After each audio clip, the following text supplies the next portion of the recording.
जय हिंद विद्यार्थी मित्रांनो, मी विनीत सर स्वागत करतो आपल्या सर्वांच्या युट्यूब चॅनलवर। तर आरटीओ एमव्हीआय ची 461 पदांच्या मोठ्या भरतीसाठी फॉर्म फिल करण्याची लास्ट डेट असणार आहे 17 जुलै 2026। पण तरी सुद्धा एमपीएससी कडून चुका होतच चाललेल्या आहे।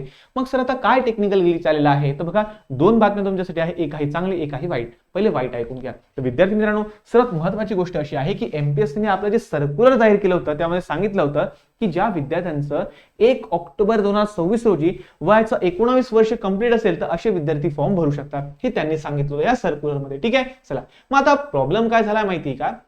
आता ज्यावेळेस आपण समजा फॉर्म भरतो, प्रोफाईल सर्व भरतो, आपल्याला प्रॉपर सर्व काही होतं, आणि ज्यावेळेस आपण इलिजिबिलिटी चेक करायला जातो तर त्या ठिकाणी येतं की आरटीओ एमव्हीआय च्या जवळ येतं की you are not eligible for this post. Under age आहात तुम्ही, काय आहात? अंडर एज आहात, म्हणजे एज क्रायटेरियामध्ये तुम्ही बसत नाहीये। आता सांगा 19 वर्ष कंप्लीट असून सुद्धा बसत नाहीये, मग काय प्रॉब्लेम आहे? तर हा टेक्निकल ग्लिच आहे एमपीएससी कडून। तर ज्या विद्यार्थ्यांचा हा प्रॉब्लेम येत असेल त्यांनी काळजी करू नका, 2 ते 3 दिवसात हा सुद्धा प्रॉब्लेम सॉल्व्ह होऊन जाईल। एमपीएससी कडून आम्ही फीडबॅक घेत आहे, तर टेन्शन घेऊ नका विद्यार्थी मित्रांनो। ठीक आहे ना, चला 2 ते 3 दिवसानंतर फॉर्म भरा, अपडेट होऊन जाईल। चुकीच्या इन्फॉर्मेशन भरू नका, आणि पहिले सांगतो चुकीच्या इन्फॉर्मेशन भरशाल तर मेन्स तर तुम्ही एक्झाम प्री देऊन टाकशाल, मेन देऊ शकता, पण ज्यावेळेस सिलेक्शन प्रोसिजर होईल, डॉक्युमेंट व्हेरिफिकेशन होईल, त्यावेळेस तुम्हाला अडचण येऊ शकते। तर चुकीची माहिती भरू नका, 2 ते 3 दिवस अजून थांबून जा। एवढा वेळ थांबलेले आहे, तब्बल 6.5 वर्ष थांबलेले आहे, अजून थोडे दिवस थांबून जा, येऊन जाईल, यावर सुद्धा अपडेट येऊन जाईल।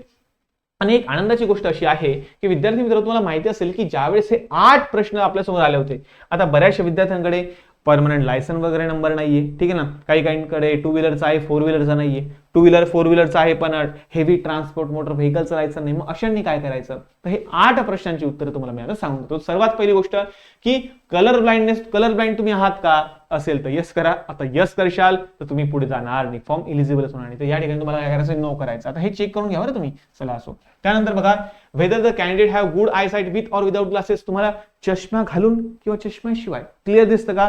हो का? हो असेल तर टेन्शन, यस वर क्लिक करा, पुढे चालले जा। त्यानंतर तुमच्याकडे मोटरसायकल विथ गिअरचं म्हणजे 2 व्हीलरचं लायसन आहे का? असेल तर यस करा।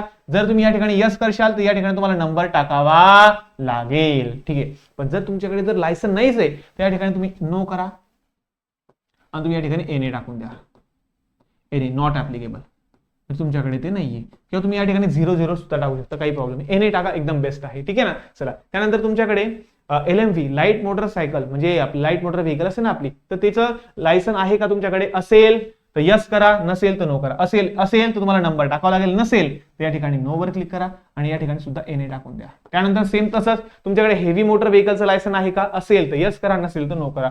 नो असेल तर नो वर क्लिक करा, इथे एनए टाकून द्या, झालं। आता ज्या विद्यार्थ्यांकडे लायसन आहे, समजा आता बऱ्याचशा विद्यार्थ्यांकडे हेवी पॅसेंजरचं लायसन नाहीये, हेवी ट्रान्सपोर्ट व्हेकलचं लायसन नाहीये, तर ठीक आहे, पण अर्ध्यांकडे 2 व्हीलरचं लायसन आहे, 4 व्हीलरचं लायसन आहे, तर 2 व्हीलरचं आहे का? यस करा, नंबर टाका।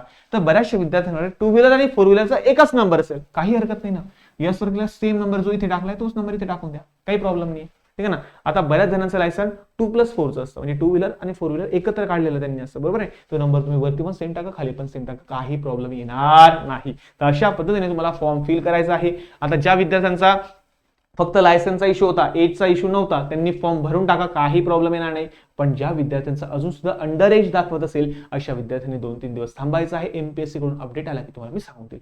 तर भेटूया विद्यार्थी मित्रांनो पुढच्या नवीन व्हिडिओमध्ये, तोपर्यंत धन्यवाद। पण हो, सर्वात महत्त्वाची गोष्ट म्हणजे हे आपल्या आरटीओ एमव्हीआयच्या बॅच बद्दल, तर बघा आपली ही सर्वात शेवटची ऑफर आहे, त्यानंतर तुम्हाला या ऑफरचा लाभ घेता येणार नाही। आरटीओच्या प्रीचा कोर्स फक्त 1999, फक्त 2000चा आहे, तुम्ही याचा लाभ घेऊ शकता। त्यानंतर आरटीओ प्री प्लस मेनचा जो कोर्स आहे हा फक्त 6999चा आहे, तुम्ही याचा लाभ लवकरात लवकर घेऊ शकता, कारण महाराष्ट्रातील सर्वोत्तम टीम तुम्हाला शिकवणार आहे। एमपीएससीचे रँक 1 ऑफिसर, बरोबर आहे, महाराष्ट्रात प्रथम होते। त्यानंतर आपली टेक्निकलची जबरदस्त टीम आहे, त्या संपूर्ण टीम तुम्हाला प्रॉपर गायडन्स करेल, आणि हो, संपूर्ण सिलेबस तुमचा प्रॉपर होईल। 31 जुलैला तुमचा संपूर्ण सिलेबस कव्हर झालेला असेल। त्यानंतर revision test series, doubt session, MCQ practice हेच फक्त होणार आहे। त्यानंतर रेकॉर्डेड प्लस आपली लाईव्ह बॅच असेल, त्यानंतर स्टडी मटेरियल सर्व तुम्हाला दिलं जाईल, त्यासोबतच सब्जेक्ट वाईज टेस्ट सिरीज सुद्धा तुम्हाला मिळणार आहे। जवळपास जर बघायला गेलं तर 100+ टेस्ट सिरीज तुम्हाला मिळणार आहे, तुमची मॉक टेस्ट होणार आहे। एमपीएससी फायनल टेस्ट सिरीज ज्या पॅटर्नने असते तशा तुमच्या जवळपास 15 मॉक टेस्ट होणार आहे तुमची प्रॅक्टिस करून घेण्यासाठी. तर विद्यार्थी मित्रांनो, फुल गायडन्स असेल तुम्हाला सिलेक्शन पर्यंत,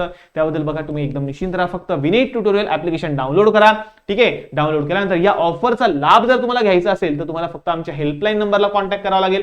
हेल्पलाईन नंबरला सांगावं लागेल की सरांनी डिस्काउंट सांगितला होता व्हिडिओमध्ये, तो व्हिडिओ आम्हाला डिस्काउंट तुम्ही देऊन द्या. ठीक आहे, तर अशा पद्धतीने तुम्ही या बॅचला परचेस करू शकता. ठीक आहे, सर्व काही प्रॉपर तुम्हाला असेल, डिटेल मार्गदर्शन तुम्हाला असणार आहे, काळजी करू नका. ठीक आहे, तर भेटूया पुढच्या नवीन व्हिडिओमध्ये. तोपर्यंत धन्यवाद.